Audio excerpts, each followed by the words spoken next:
Hi guys, before we begin this new Lazyween video, I wanted to make a very quick disclaimer for the incident that happened when I was reviewing the High School of the Dead Color Omnibus. Whoops. The High School of the Dead Color Omnibus. So the thing is, I really wanted to do the video, but I felt, and even you will notice, I kind of felt a little technically out of it, and by accident, and it can happen with the cell phone video camera that I use.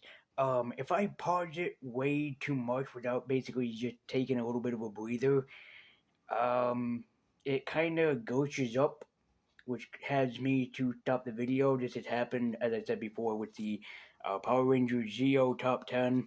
It happened there. Or the Power Rangers Zeo Top 10, it happened there, and then mysteriously, I got it to work again. So it's kind of a weird thing. I didn't take a breather like I should have, but I did wanted to make it clear that I was recommending for everybody to check out High School of the Dead.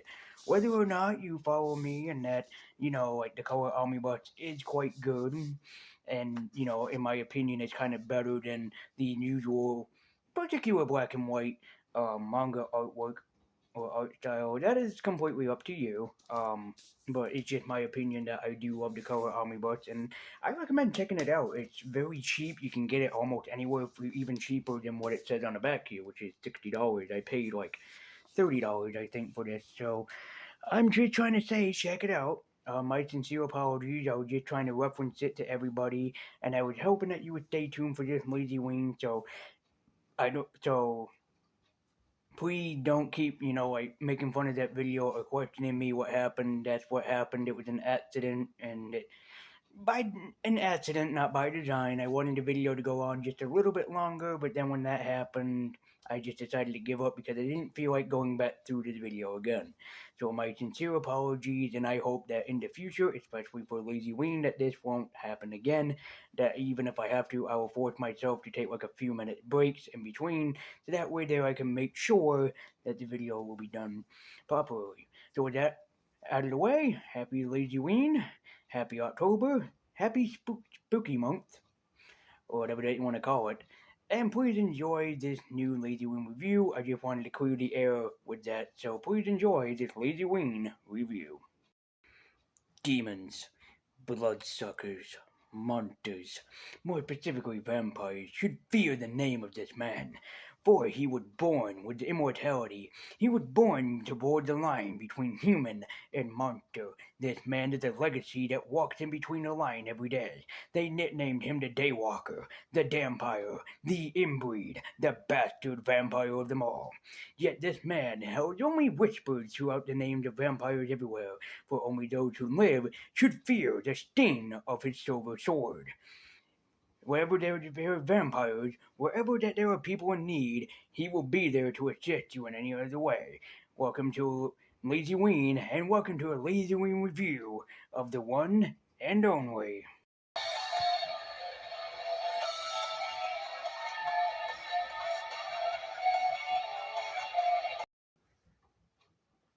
Greetings, ghouls and goblins, and with the universe and white and nerdy, and welcome officially to Lazy Ween.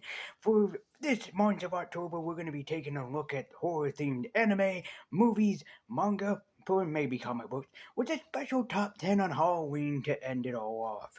So, you guys have had a taste with vampires before with Fright Night. We had a taste with zombies with High School of the Dead. Now we're going to talk about an anime series that I haven't really watched officially. Yeah, and this comes from the same studios that gave us X-Men and Wolverine. This is the anime of Blade. For those of you that don't know, I love supernatural or horror themed superheroes such as John Constantine, the Ghost Rider, Hellboy, and also and specifically Blade. Blade is born Eric Brooks, and his origins seem to change throughout his history. See, Blade was created by Marv Wolfman of the New Teen Titans fame and artist Gene Colan, who's mostly particular in with the Daredevil universe. He was even Easter egged and kind of joked about in the Daredevil movie starring Ben Affleck, Michael Clark Duncan, and of course Colin Farrell. See, now here's the thing with Blade. His origins have changed throughout history. In fact, in his first origin, in Tomb of Dracula, he was not a daywalker or vampire, basically half vampire, half human. Instead, he was actually, and more specifically, a human. But I, but if I believe correctly, and I haven't researched it in a while, so people can feel free to correct me, Dracula killed Eric Brooks' families, and so Eric Brooks decided to kill Dracula in revenge for his family. His origins were later on changed, and especially in Marvel's history, there's a reason why the Comic Code Authority did not like Blade.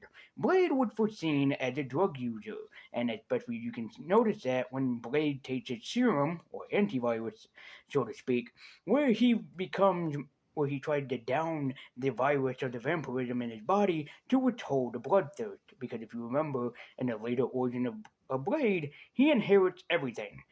He inherits their strength, their speed, their healing ability. He's immune to silver, garlic, sunlight. But, however, there is one thing he can never beat: the uncontrollable quench for thirst of blood. So with that out of the way, Blade, the movies with Wesley Snipes, except for Blade Trinity. Oh, no, Blade Trinity was the thing. You all thought that we would ever forget Blade Trinity. I mean, come on, it was the worst movie of the bunch. I mean, think about it. You were ashamed to be a Blade fan when Blade Trinity happened, weren't you? Yeah. Look around. You might have a few things. We've got Dracula lunchboxes. We've got just about anything. Even vampire vibrators.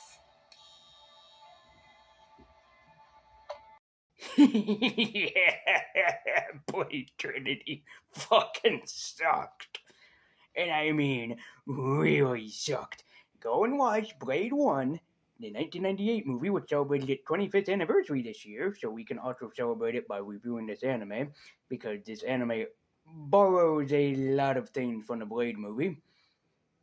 Had nothing original, borrowed a lot of things from the Blade movie, but we'll talk about that in a bit, what it really borrowed. And go and watch the Guillermo del Toro brilliantly directed Blade 2. Ignore Blade 3. Do not watch Blade Trinity. Do not even touch Blade Trinity. I have Blade Trinity in my collection just so I can say that I have the complete collection of the Blade movie. Do not touch and do not watch Blade Trinity.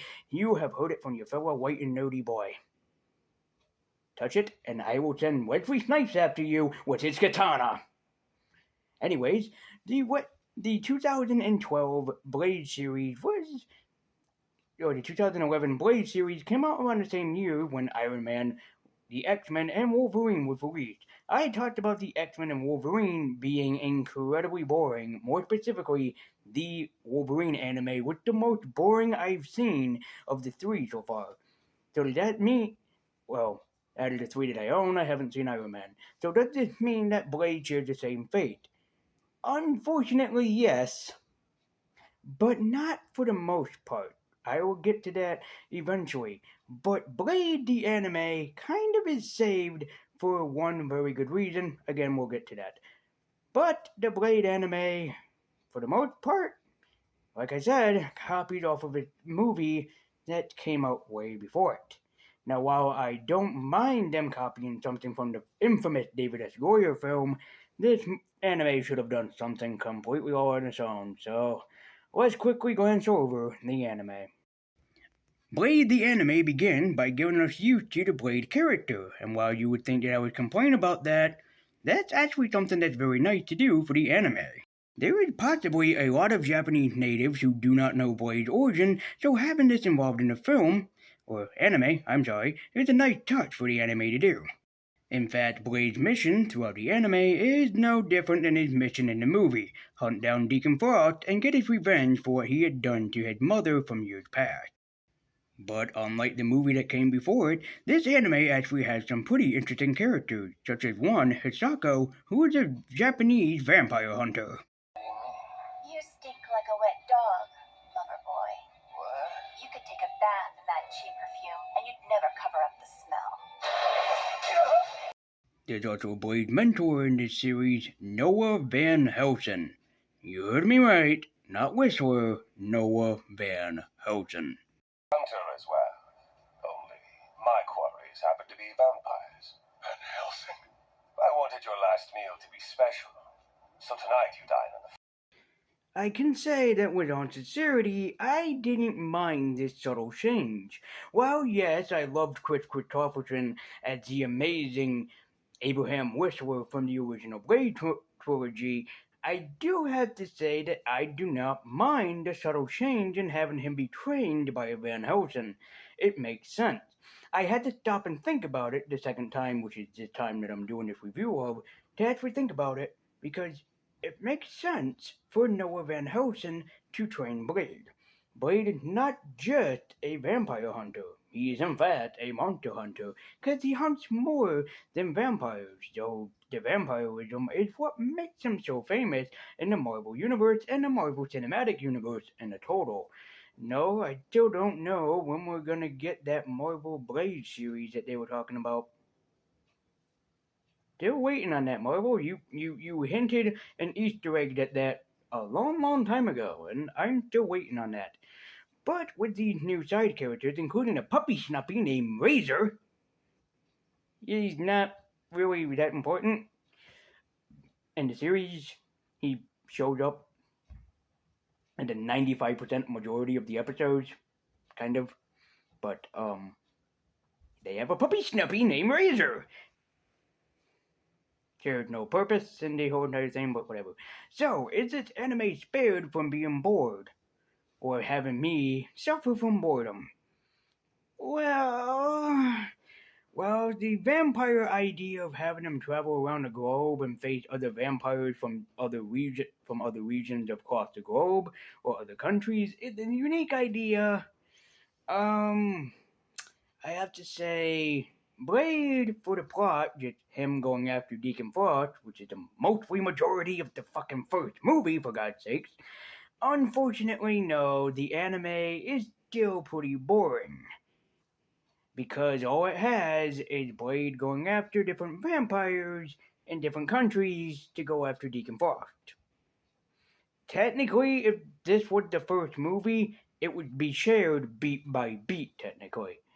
So I do have to say that Blade is still boring because mostly it's the same thing you could read in the comics or in or just see in the movie. So while you might be thinking that I'd be showing you that and being like, well, this review is all done. Goodbye, mystery and suspense. I'll miss you.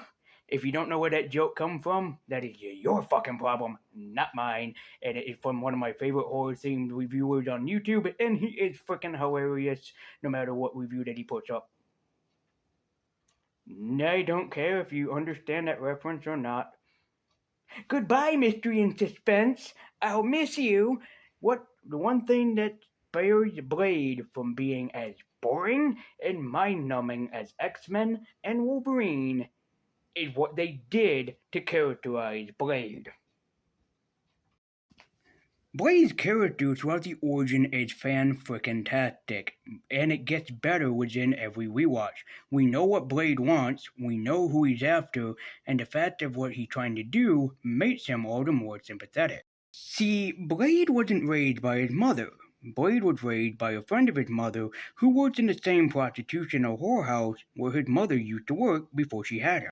So Blade would be raised by whores of all things, and while you might think that would make him unsympathetic, it makes him even more sympathetic because of how these people raised him. They raised him to be a good son, they raised him to be a good man, and in the end, when he became a superhero, that's more than probably these women could ask for. But this had one thing that the Blade movie doesn't have. Blade's first vampire that he killed was his own mother, and that is not a joke. Stay away from me! Oh, sweetheart. What on earth are you doing? What's wrong? Don't you want to be with your mother?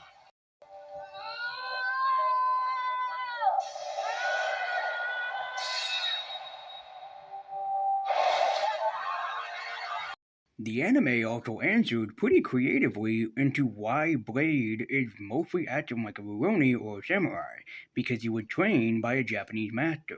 However, his master didn't train Blade alone. He also trained a mutant next to him named Kyoko, who also becomes important for the rest of the anime. Sorry. Honestly, if it wasn't for, Blade's basically excellent character development throughout most of the majority of the anime, it would have me be sitting there being like, this is the most boring anime next to X-Men and Wolverine. And I will admit, X-Men was pretty interesting, especially with the human, which were kind of like genetically altered mutants. Wolverine had no excuse to be as boring as it is.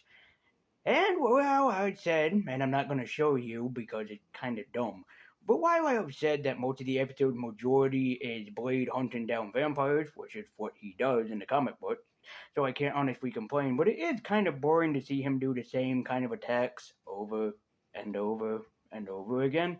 There is one thing that changes him throughout the majority of this anime: his connection to the woman that I talked about before, Hisako.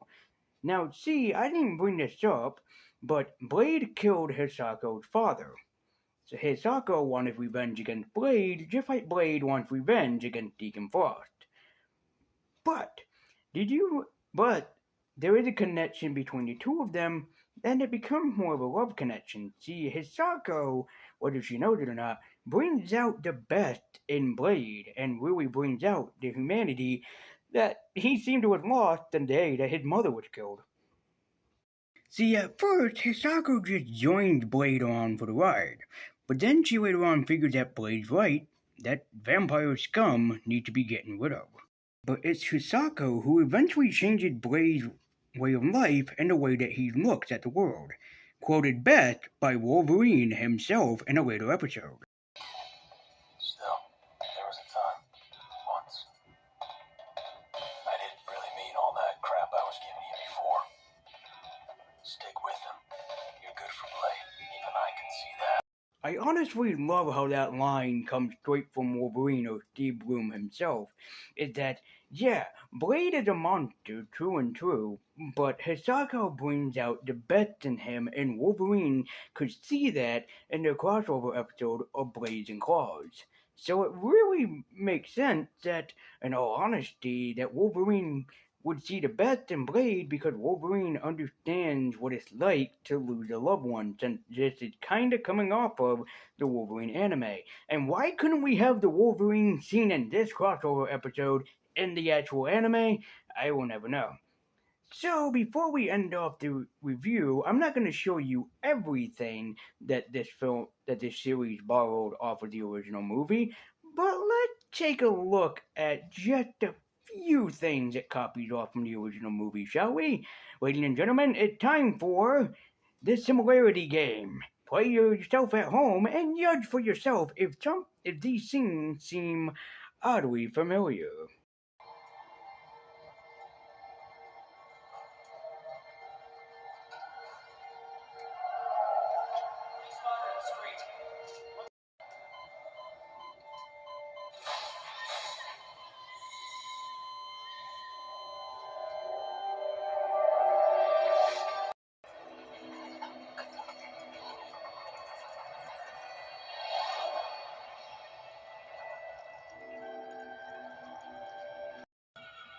I was born half human, half vampire.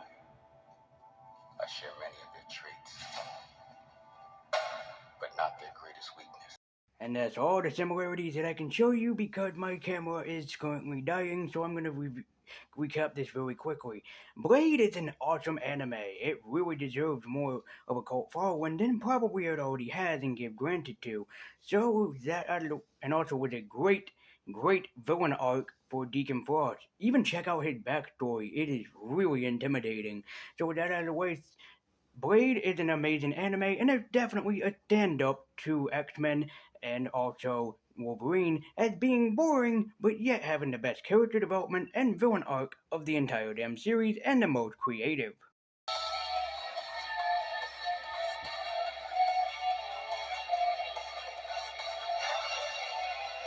So I want to say thank you everybody so much for watching. Happy Lazyween to you all. And if you checked out the Blade anime, let me know. Did you like it? Did you hate it?